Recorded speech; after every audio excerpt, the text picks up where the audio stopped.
I get asked a lot about SafeStart, as you can imagine, where did it all come from? How did you come up with this stuff? And it started really back in 84, 85.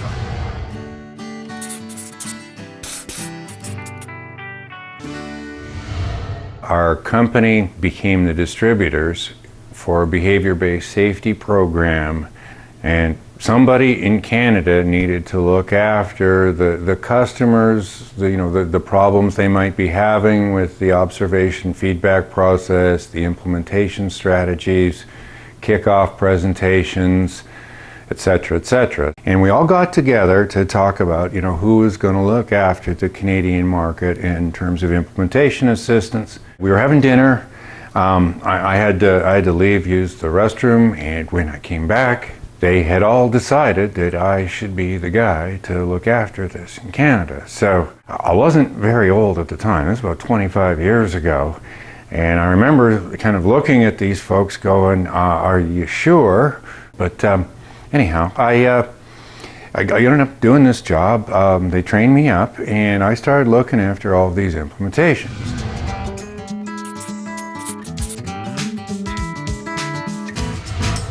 And it didn't take too long until I also realized that there were some real serious limitations, some things that the traditional observation and feedback processes didn't address. In other words, they weren't really getting at the error piece. They were a little more on the deliberate risk, what people were doing intentionally.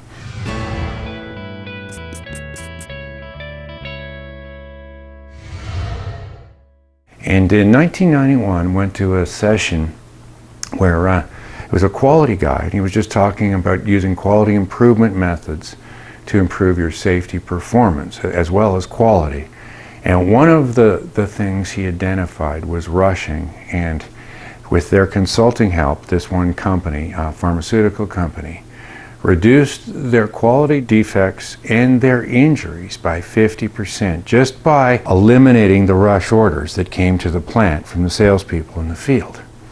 And it wasn't until I was flying home that I realized that 200 to 300 people at the American Society of Safety Engineers didn't ask him one qualifying question about lost time injuries, restricted duty, medical aid, or recordable injuries, first aid. Nobody asked him any qualifying questions at all. It was just they accepted a 50% decrease in injuries.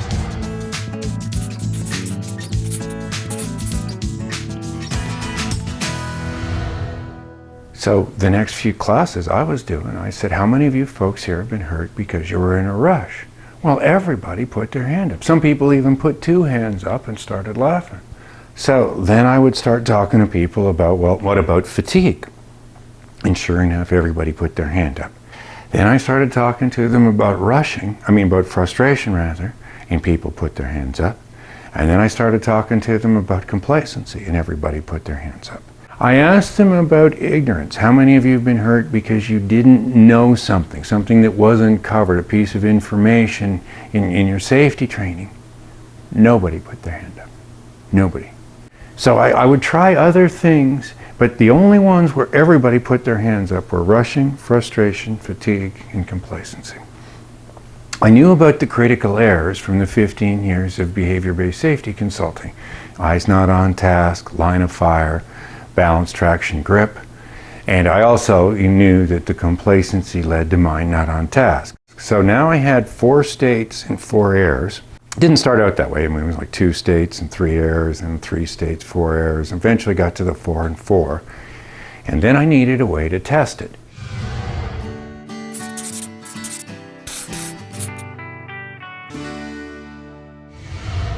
Didn't have money for research grants, but I usually had, $10 in my pocket. So at the end of the class, I'd pass out the cards and say, can any of you here tell me a time you've been seriously hurt, not including contact sports, where one of these 4 states didn't cause or contribute to one of these 4 errors? And nobody had an example. So, after I'd asked about 1,000 folks, I upped it to $20. After I'd asked about 5,000 folks, I upped it to $20 American dollars, which, by the way, if you want to see a Canadian light up, always a good way to do it. And out of 20,000 people, I lost $80.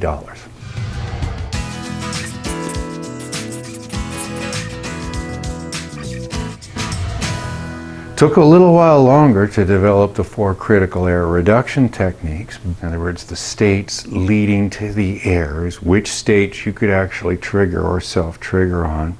I recognized already building things to habit strength from doing, 10, 15 years observation feedback training. There was also a lot of awareness that was developed just simply from observing your co-workers. In other words, you became a lot more cognizant of safety, risk, hazards in the area, things that could get you hurt just out there talking to people on the observations. And then the last technique was really a combination of all of them. In other words, if it wasn't a state you didn't self-trigger on, then it was probably complacency leading to mind not on task, which then meant, you need to work on your safety-related habits, and you needed to spend more effort watching other people for these state terror risk patterns. So once we had the 4 states and the 4 errors, we realized that it wasn't really about learning the 4 states and the 4 errors. It was really about learning these 4 critical error reduction techniques really well enough so that you could use them in real time. And real time, if you're going 60 miles an hour, 100 kilometers an hour out there on the highway, you're going 27.7 meters a second or 88 feet per second. So learning how to use the 4 critical error reduction techniques in real time could actually be a matter of life or death, or the difference between a real serious car crash and just another one of those close calls.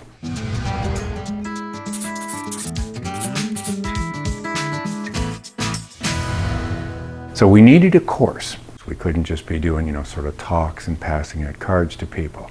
Now, I had some familiarity with question and answer workbooks from the previous behavior-based safety program I was working with. We knew we needed some videotapes to help people visualize the course a bit better. We needed table group discussions where people could share their own personal experiences to validate all of these concepts. So we got together with a group in the US. They made the videotapes. I wrote the workbooks.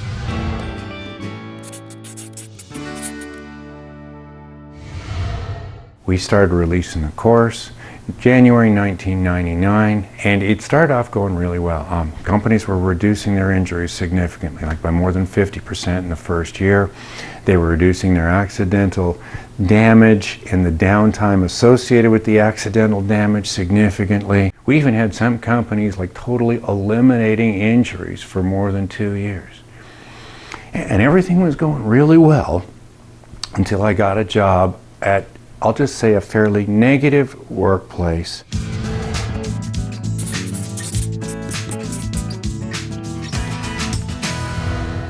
And these guys didn't want to read the workbooks, and they didn't want to participate in the table group discussions, and they were only so interested in the videotapes because it wasn't their kind of work. And we'd guaranteed them a 35% decrease in injuries, so they got all their money back. So, it wasn't going very well. And I think it was on day 3, kind of like the drowning man grasping at straws, that I said, hey, I don't know if any of you realize, but this whole course is available free of charge on the internet to any of your immediate family members if they're still living at home, because your company's bought SafeStart for you. Well, for the first time in 3 days, people started putting their magazines down. They started waking other people up. They actually were looking at me and paying attention. And I don't know why it took me 15 years to figure this out, but almost everybody cares more about their family safety than they do about their own.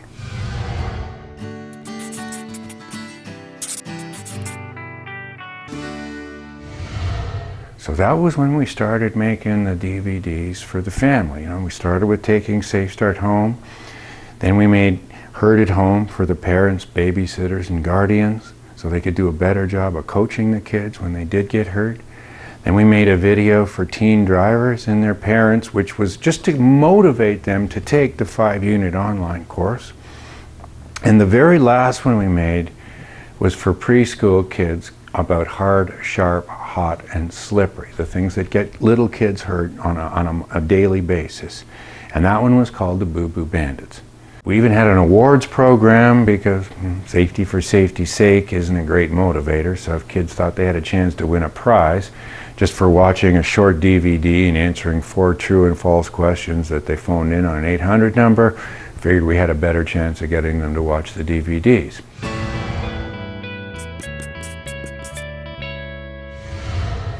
So we had the basic course, we had the online course, the 4 family take-home DVDs. We started then branching out, internationally, Mexico, South America, Europe, Australia, and right now we're working on getting SafeStart into both India and China. SafeStart is available in 30 different languages. We are operating in over 40 countries, and we've trained over 1.5 million people around the world.